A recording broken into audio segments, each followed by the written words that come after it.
বাড়ির ছাদে গায়ে আগুন দিলেন একজন গৃহবধূ, সেক্ষেত্রেও বলা হচ্ছে টিটাগড় পুলিশের দাবি সুসাইড নোট পাওয়া গেছে, এনআরসি আতঙ্ক। স্বামী এবং শ্বশুরকে আটক করে নিয়ে যাওয়া হয়েছে থানায়। দেখুন, স্বামী এবং শ্বশুর কেন আটক করা হয় সেই জবাব দিতে হবে। এনআরসির আতঙ্ক তো স্বামী বা শ্বশুর তো তৈরি করেনি। এই বিষয়ে আমার মনে হয় যে মানুষের মধ্যে যারা বিভ্রান্তি ছড়ানোর চেষ্টা করছে তাদের ছড়ানো উচিত না। পুলিশের ভূমিকাও মনে হচ্ছে আগামী দিনে তদন্তে আসার প্রয়োজন আছে। পুলিশ কি ধরনের কাজ করছে এবং পুলিশ মনে হচ্ছে একটা পলিটিক্যাল ন্যারেটিভ তৈরি করার চেষ্টা করছে মমতা বন্দ্যোপাধ্যায়ের ইশারায়। কারো যদি এসআইআর নিয়ে কোনো সমস্যা থাকে তিনি সুপ্রিম কোর্টে যেতে পারেন, হাইকোর্টে যেতে পারেন। সুপ্রিম কোর্ট থেকে অলরেডি ব্যাপারটা মহামান্য বিচার ব্যবস্থার মধ্য দিয়ে ব্যাপারটা এসেছে। এই এনআরসি আতঙ্ক, আত্মহত্যা হলে বা মৃত্যু হলে এটা বলতে চাইছেন সাজানো ন্যারেটিভ? দেখুন, আমরা এটাই বলছি, কোনো আতঙ্কের বিষয় নেই। আতঙ্কের কি আছে?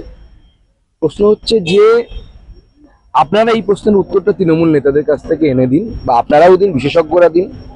ভারতবর্ষে 12টি জায়গায় এসআইআর হচ্ছে, রাজ্য এবং কেন্দ্রশাসিত অঞ্চল মিলে। অন্য জায়গায় এনআরসির আতঙ্ক নেই কেন? কেন বাংলাতে হচ্ছে? এটা তো হতে পারে না।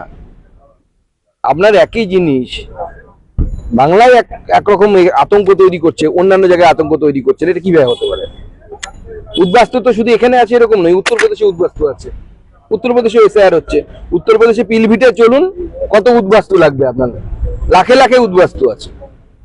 তার মানে এখানে যারা হয় ন্যারেটিভ করার চেষ্টা করছেন বা যে মিথ্যে ন্যারেটিভটা মুখ্যমন্ত্রী তৈরি করেছেন তার খেসারত কিছু সাধারণ মানুষকে দিতে হচ্ছে। সেই বিজনেস মিটে এসে বিভিন্ন শিল্পপতিরা বলবেন এ রাজ্যে বিনিয়োগ করে তারা কি সুফল পেয়েছেন। ভোটের আগে বলিয়ে মানুষকে বোঝাতে হচ্ছে কিভাবে শিল্প এসছে। বিনিয়োগ হয়েছে, আপনারা দেখতে পেয়েছেন? আমরা তো দেখতে পাইনি কোথাও বিনিয়োগ হয়েছে। মাঝে শুনেছিল মানে লুলু না ভুলু কি একটা আসবে, মল খুলবে বলেছিল, সে লুলু ভুলুকেও তো খুঁজে পাওয়া যাচ্ছে না এখনো। মাঝে শুনলাম সৌরভ গাঙ্গুলি কোথাও একটা সেফটি বিন কারখানা করবেন শালবনীতে, সেই সেফটি বিনই তো খুঁজে পাচ্ছি না এখন আমরা। উদয়নগু আপনাকে বদমাশ বলে আক্রমণ করেছে। কে বদমাশ? সে তো কুচবিহারের মানুষ, আগামী নির্বাচনে বুঝিয়ে দেবে, চিন্তার কিছু নেই।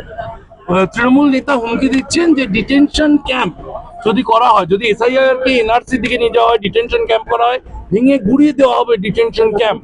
এই যে ডিটেনশন ক্যাম্প ভেঙে গুড়িয়ে দেবো, হুঙ্কার দিচ্ছেন পঞ্চায়েতের নেতারা তৃণমূলের। মূর্খতায় সেই কথা বলছে। অলরেডি আমি বলছি পশ্চিমবঙ্গে ডিটেনশন ক্যাম্প আছে। পশ্চিমবঙ্গ পুলিশ বাংলাদেশি বলে বিভিন্ন জেলায় বেশ কয়েকশো উদ্বাস্তুদেরকে অ্যারেস্ট করে রেখেছে। আমরা লিস্টও দিয়ে দিতে পারি চাইলে। তো সেটা ডিটেনশন ক্যাম্প নয়। যান, ক্ষমতা থাকলে ভাঙুন। পুলিশ মন্ত্রী তো মমতা বন্দ্যোপাধ্যায়। বেশ কিছু বাংলাদেশি দম্পতি যারা পরে এসেছেন, কিন্তু দেখা যাচ্ছে যে তাদের সন্তান জন্ম হয়েছে ভারতবর্ষে। এখন সেই সন্তানরা অনেকে কলেজে পড়ে, অনেকে প্রাপ্তবয়স্ক, তারা বলছেন তারা বাংলাদেশে যেতে আগ্রহী নন। এদিকে বাবা মা যারা রয়েছেন তারা মনে করছে তাদেরকে ফিরিয়ে দেওয়া হবে। কিছু এর মধ্যে যেমন হিন্দু রয়েছে, কিছু মুসলিম রয়েছে। এই বাই বার্থ যারা এখানে জন্মাচ্ছেন তাদের ক্ষেত্রে কি পদ্ধতি? দেখুন, ভারতবর্ষের যে আইন আছে সেই আইন অনুসারে ব্যবস্থা হবে। শুধু বার্থ হলে তো হয় না, মা বাবার মধ্যে কোনো একজনকে ভারতীয় নাগরিক হতে হয়। হিন্দু যারা আছেন তারা সিএ তে অ্যাপ্লিকেশন করবেন, করে তারা নাগরিকত্ব পাবেন। অন্যদের কথাটা আমরা বলতে পারবো না, কারণ অন্যরা দেশ ভাগ হওয়ার সময় ওই পক্ষে ছিলেন, দেশ ভাগের পক্ষে ভোট দিয়েছিলেন। দেশ ভাগ হয়েছে, জেলে ওখানে চলে গেছিলেন। আর কিছু লোক পক্ষে ভাগ দিয়ে ভোট দিয়েছিলেন দেশ ভাগের পক্ষে, তারা যায়নি, তারা এখানে থেকে গেছে, তারা থাকবে। অভিষেক বন্দ্যোপাধ্যায় আজকে যে বৈঠক করলেন, সেই বৈঠকের নির্যাসে তিনি 6200 ক্যাম্প করতে বলেছেন, যে ক্যাম্পগুলি সকাল 9টা থেকে বিকেল 5টা অব্দি কাজ করবে। সাংসদ বিধায়ক নিজের জেলায় জেলায় সেই ক্যাম্পে বসবেন। জেলা ভিজিট শুরু করে দিয়েছেন ইতিমধ্যেই অভিষেক বন্দ্যোপাধ্যায়, এবং বলা হচ্ছে বিএলএ 2দের দায়িত্ব থাকবে। বিএলও যেখানেই যাবেন ম্যান মার্কিং করবেন, খেলার মতো। দেখুন,